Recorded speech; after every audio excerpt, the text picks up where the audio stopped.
तो यार हमारी एपिसोड की शुरुआत वहीं से होती है जहां पर आर्मस्ट्रॉन्ग ये रिवील करता है जोशुआ को सारे के सारे ड्यूक ने एम्पर मार्कस को रिक्वेस्ट करके इन टूर्नामेंट्स को अरेंज करवाया है और जो कोई भी इस स्पेशल किस्म के टूर्नामेंट में जीतेगा उसे मौका दिया जाएगा प्रिंसेस रिंग के साथ शादी करने का। ये बात ऑलरेडी जोशुआ को अंदर से हिला डालती है, लेकिन यहाँ पर भी आर्मस्ट्रॉन्ग नहीं रुकता। वो जोशुआ को यहाँ तक ये भी बताता है क्योंकि ईव ग्रैंडले यहाँ पे प्रिंसेस रिंग के लिए एक ऐसी दवाई को फाइनली निकाल दिया है जो कि प्रिंसेस रिंग की इस सारी की सारी बीमारी को दूर कर देगा। ये कहते कहते आर्मस्ट्रॉन्ग मुस्कुराने लगता है क्योंकि उससे तो लग रहा होता है कि शायद से ईव ग्रैंड ने वाकई में कोई ऐसी दवाई निकाल दी है जो कि प्रिंसेस रिंग की मदद कर सकता है बेहतर होने में। ये बात जोशुआ को अंदर से तोड़ देती है। जोशुआ का गुस्सा फाइनली उस पे भारी पड़ जाता है। जोशुआ चिल्लाते हुए कहता है कि वो साला झूठ बोल रहा है और मुझे जरा भी इस बात का एहसास तक नहीं था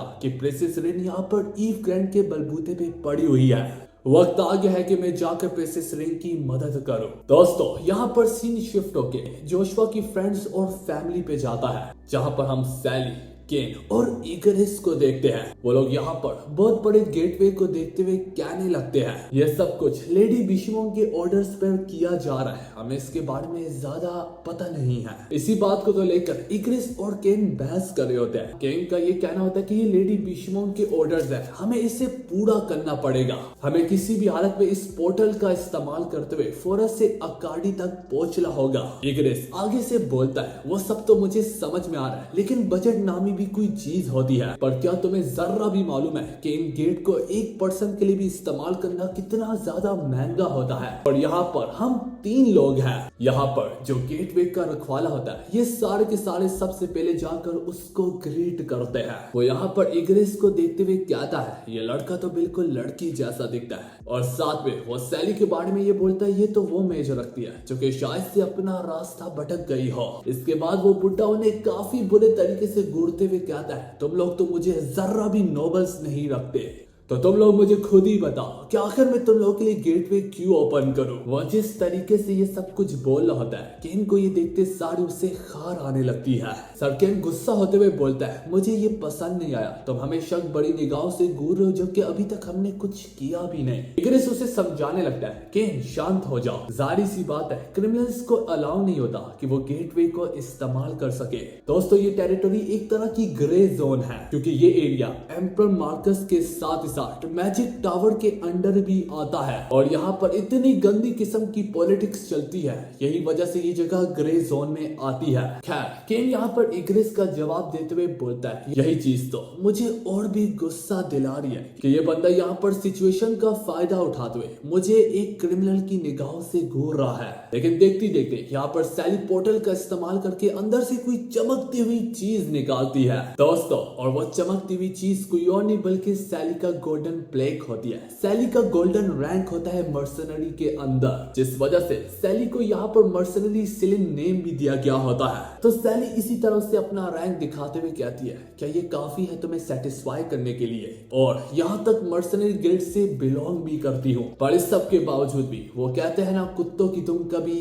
सीधी नहीं होती। वो बुड्ढा अभी भी आसपास के बहाने बना रहा होता है, वो उन पर शक कर रहा होता है एक मिनट तुमने इतना बड़ा रैंक ले लिया वो भी इतनी छोटी सी उम्र में, आखिर कुछ तो यहाँ पर गड़बड़ है। तो इग्रिस उससे होश दिलाता है ओ भाई हेलो, क्या तुम्हें जरा भी मालूम है कि हम लोग कौन हैं? अगर तुम्हें मालूम नहीं है तो तुम्हारे नॉलेज के बढ़ावा के लिए मैं तुम्हें बताता चलूं, हम काउंट जोशुआ को सर्व करते हैं, हम जोशुआ फैमिली से बिलोंग करते हैं, हम जोशुआ के अंडर आते हैं। तो वो बुड्ढा अब थोड़ा सा पीछे हटता है, ज्यादा नहीं थोड़ा सा। वो यहाँ पर बोलता है तो तुम लोग यहाँ पर जोशुआ का नाम इस्तेमाल करोगे, वही फेमस जोशुआ जिसके बारे में मैंने क्या कुछ नहीं सुना। तुम्हें लगता है कि तुम फेमस लोगों का नाम इस्तेमाल करके इतनी आसानी से यहाँ से गुजर जाओगे? ठीक है फिर मैं तुम्हें इजाजत देता हूँ कि तुम इस गेटवे को यूज कर सकते हो, लेकिन इसके लिए तुम्हें हर एक पर्सन को 1000 गोल्ड कॉइन देना पड़ेगा। वो जिस गंदे तरीके से इस गोल्ड कॉइन की कीमत लगा रहा था हर एक पर्सन पे, उसके चेहरे पे तुम लोग हरामीपन को देख सकते हो। वो लालच, वो हरामीपन कैसे उसके चेहरे से टपक रहा है दोस्तों, इस चीज को मुझे शब्द देने की जरा भी जरूरत तक नहीं है। इग्रिस और केन उसकी यह हालत देखकर तंग सा रह जाते हैं। वो बोलते हैं कि इस पूरी जगह की तो हालत खराब है, हर जगह बस पॉलिटिक्स गेम ही चलती रहती है। वो बताते हैं कि जितना पैसा तुम हमसे चार्ज कर रहे हो, इतने में तो हम पूरा का पूरा कॉन्टिनेंट घूम के वापस आ सकते हैं। यहाँ तक तो सरकेन का दिमाग इस कदर घूम जाता है कि वो उसे स्कैमर पुकारता है। यह सुनकर वो बुढ़ा गुस्सा हो जाता है और वो अपनी आग और अपने शोलों से उभरते हुए कहता भी है, जस्ट बिकॉज कि तुम लोग जोशुआ को सर्व करते हो, इसका यह मतलब नहीं है कि मैं तुम लोगों पे नरमी दिखाऊंगा।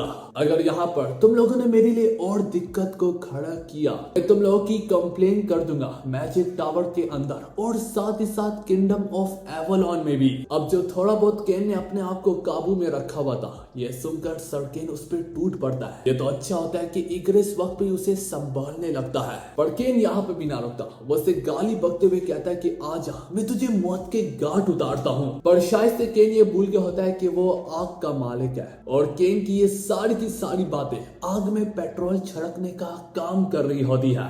वो बुड्ढा यहाँ पर फोर्थ मैजिक सर्कल का इस्तेमाल करता है, जिसकी पावर इतनी ज्यादा बड़ी होती है कि यहाँ तक इग्रिस भी देखकर हैरान होने लगता है। इग्रिस दिल ही दिल में कहने लगता है कि आखिर इतना बड़ा मेज इस वार्प गेट की हिफाजत क्यों कर रहा है। जिन सबको अपनी आंखों से देखने के बाद सैली को समझ में आ जाता है कि ये सब कुछ चलता रहेगा और उनके पास यहाँ पर टाइम बर्बाद करने को नहीं है, उनको वक्त पे ही अकेडी पहुंचना ही होगा। इस वजह से सैली कहती है, ठीक है फिर, अगर तुम्हें 1000 गोल्ड पर ईच पर्सन चाहिए, मैं तुम्हें देती हूँ, बस इस गेटवे को ओपन कर दो। पर इस सब के बावजूद भी ये बुड्ढा हमारी सोच से भी ज्यादा लालची निकलता है। वो यहाँ पर सैली से कहता है कि नहीं, अब प्राइस बदल चुकी है, इस बंदे ने मेरे आगे काफी ज्यादा बकवास किया है और मेरी इंसल्ट की है, इस वजह से अब एक पर्सन को 15,000 गोल्ड कॉइन देने होंगे। नहीं, बल्कि अब तो 4,000 चाहिए मुझे। सरकेन से अब रहा न जाता, वो यहाँ पर अपनी तलवार को निकालते हुए कहता है, इग्रिस, अगर इस बार तू मेरे रास्ते में आया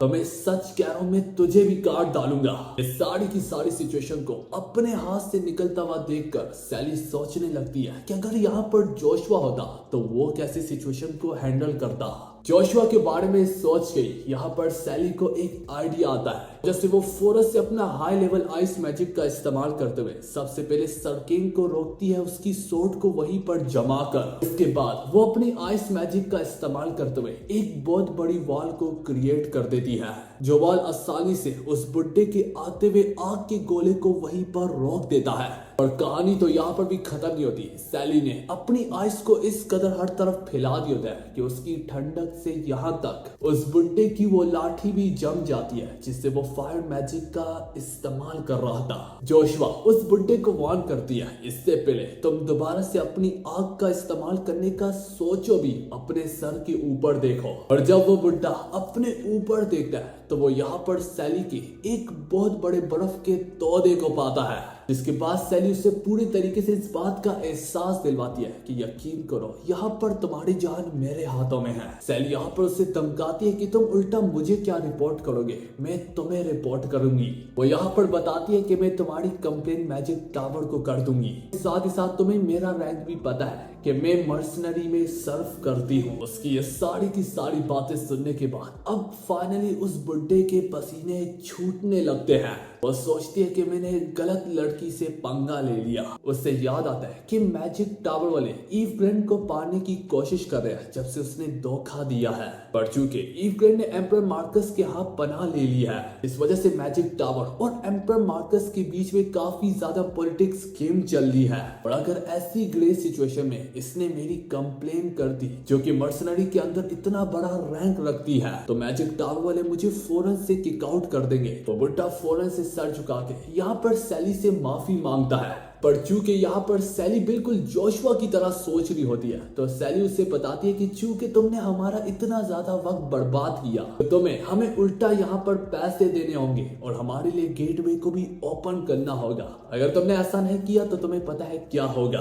वो बुड्ढा घबराते हुए कहता है, जैसा आप चाहे, बस मुझ पे दया करे। तो यहाँ पर लेडी सैली बिल्कुल जोशुआ की टोन में कहती है, हाँ, 1000 गोल्ड कॉइन चाहिए हमें एक एक पर्सन के लिए। सुनते सारी अब उस बुड्ढे के पैरों तले जमीन खिसक जाती है। जबकि दूसरी तरफ हम जोशुआ सेंडर को देखते हैं और यहाँ पर जोशुआ का आमना सामना होता है किसी और के साथ नहीं बल्कि सेकंड प्रिंस के साथ। यहाँ पर सेकंड प्रिंस जोशुआ को अपने आमने सामने देखकर कहता है, मैं कितना लकी हूँ कि मुझे देखने के लिए जोशुआ सेंडर खुद यहाँ तक चल के आया। तो दोस्तों जोशुआ यहाँ तक पहुंच चुका है, इसका एक ही मतलब है, जोशुआ यहाँ पर प्रिंसेस रिंग को लेने आया है। अब बात कर लेते हैं वो सारे के सारे सवालात के जो कि आप लोग मुझसे कमेंट करके पूछ रहे हो। सबसे पहले इस भाई ने सवाल पूछा है कि क्या ड्यूक एग्नेस जो कि जोशुआ का फादर है जोशुआ की मदद करेगा एम्पर मार्कस को हराने के लिए। तो इसका जवाब देने के लिए हमें दो चीजों को अपने दिमाग में रखना होगा कि अब एम्पर मार्कस जोशुआ को लेके क्या फील करता है। दूसरा, एम्पर मार्कस की पोजीशन क्या है, क्या वो इस पोजीशन में है कि वो जोशुआ की मदद कर पाएगा। तो अगर हम पहली चीज को लेकर बात करें शुरू में तो ड्यूक एग्नेस ने पूरे तरीके से जोशुआ पे तवज्जो ही नहीं दी, लेकिन अब सिचुएशन पूरे तरीके से बदल गई है। यहाँ पर ड्यूक एग्नेस अपनी पिछली गलतियों पे रिग्रेट करने लगा है, वो बदल चुका है या फिर एटलीस्ट बदलने की कोशिश कर रहा है। तो अगर हम अपने इस सिनेरियो को दिमाग में रखते हैं तो हाँ यार, ड्यूक एग्नेस यहाँ पर पूरे तरीके से जोशुआ की मदद करेगा एम्पर मार्कस को डिफीट करने के लिए। इनफैक्ट ये तो अब आप सभी के सामने है, ड्यूक एग्नेस ने ऑलरेडी इस बात का सबूत दे भी दिया है कि वो जोशुआ को बचाने के लिए एम्पर मार्कस की बातों को पूरा कर रहा है। अगर हम दूसरी चीज की बात करें, ड्यूक एग्नेस की फिलहाल वो पोजीशन नहीं है कि वो खुले तरीके से जोशुआ की मदद कर सकता है। तो इन सिंपल इसका जवाब ये है, ड्यूक एग्नेस मदद तो करना चाहता है लेकिन वो खुले तरीके से जोशुआ के साथ मिलकर उसका साथ नहीं दे सकता।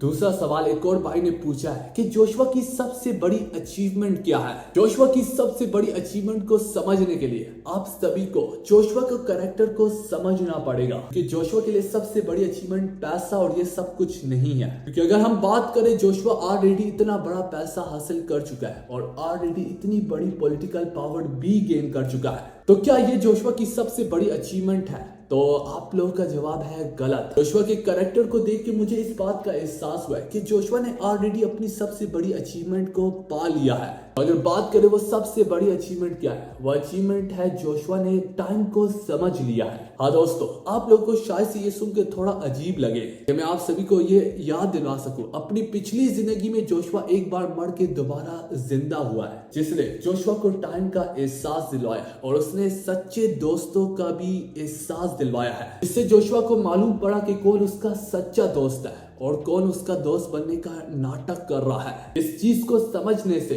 जोशुआ ने ऑलरेडी अपनी पिछली जिंदगी से ज्यादा सक्सेसफुल लाइफ हासिल कर लिया है। जोशुआ ने सबसे बड़ी पॉलिटिकल पावर को हासिल कर लिया है जो कि जोशुआ ने अपनी पिछली जिंदगी में नहीं किया था। सबसे बढ़ के अब जोशुआ अपनी पिछली जिंदगी से भी ज्यादा पावरफुल बन चुका है। तो अगर देखा जाए, जोशुआ एक तरीके से वो सब कुछ हासिल कर चुका है जो कि वो अपनी पिछली जिंदगी में नहीं कर पाया। लेकिन अभी भी जोशुआ का एक लाइफ गोल बाकी है और वो है एम्परर की गद्दी पाना, अपने लिए नहीं बल्कि अपने दोस्तों को भी बचाने के लिए। तो दोस्तों यही थे आज के सवाल। अगर आप लोग भी अपने सवाल पूछना चाहते हैं तो कमेंट में मुझे बता सकते हैं, मैं नेक्स्ट वीडियो में उनका भी जवाब दूंगा।